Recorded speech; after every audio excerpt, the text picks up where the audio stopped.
గంగను త్రిపదగా అని ఎందుకు అంటారు? త్రిపదగా అంటే ఏమిటి? త్రి అంటే మూడు అని అర్థం. పథము అంటే మార్గము.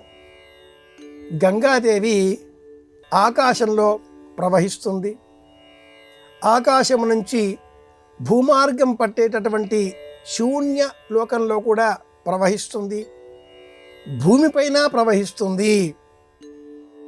ఆకాశము స్వర్గము రెండు ఒకటిగా భావన చేసినప్పుడు భూమిపైన ప్రవహిస్తుంది, పాతాళంలో కూడా ప్రవహిస్తుంది. ఈ సూత్రంతో శ్రీరామాయణంలో గంగావతరణ వృత్తాంతాన్ని మహర్షి రామచంద్రమూర్తికి బోధిస్తాడు.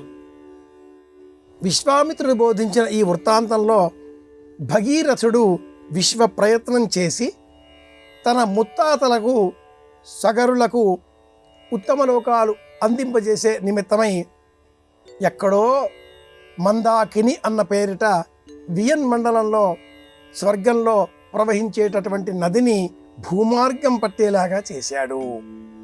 అక్కడ ఉండే నామం మందాకిని. మధ్య మార్గంగా శివుడి జటాజూటంలో చేరేంత వరకు ఈ ప్రవాహానికి గంగ అని పేరు. ఇది భగీరథ ప్రయత్నం కారణంగా శివుడి జటాజూటంలో నుంచి నేలపైన ప్రవహించడం ప్రారంభం చేసిన కారణం చేత భగీరథుడి నామంతో భాగీరథి అన్న పేరు పొందింది. త్రిపథ అంటే స్వర్గము, ఆకాశము, భూమండలము. గంగా గంగేధియో బ్రూయాత్ యోజనానాం శతైరపి ముచ్యతే సర్వపాపేభ్యః విష్ణులోకం సగచ్చతి భాగీరథి భోగవతి జాహ్నవి త్రిదశేశ్వరి.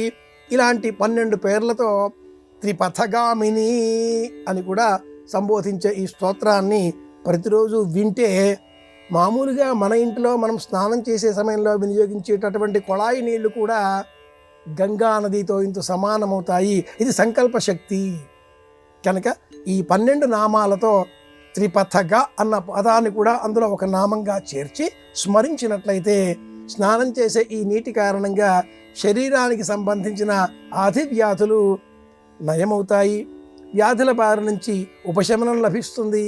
ఇలాంటి అనేక పరిహారాలను సంప్రదాయం సూచించింది. కనుక సాత్వికంగా త్రిపథగా అంటే గంగా నది 3 మార్గాలలో ప్రవహించేది అని తెలుసుకోవాలి. ఆకాశంబున నుండి శంభుని శిరంబందుండి సీతాద్రి, ఇది కూడా ఒక నీతి శతకమే. నియమం పెట్టుకొని పడిపోకుండా పాటించడం కూడా ఇందులో అంతరార్థం. చాలా చెప్పుకోవచ్చు.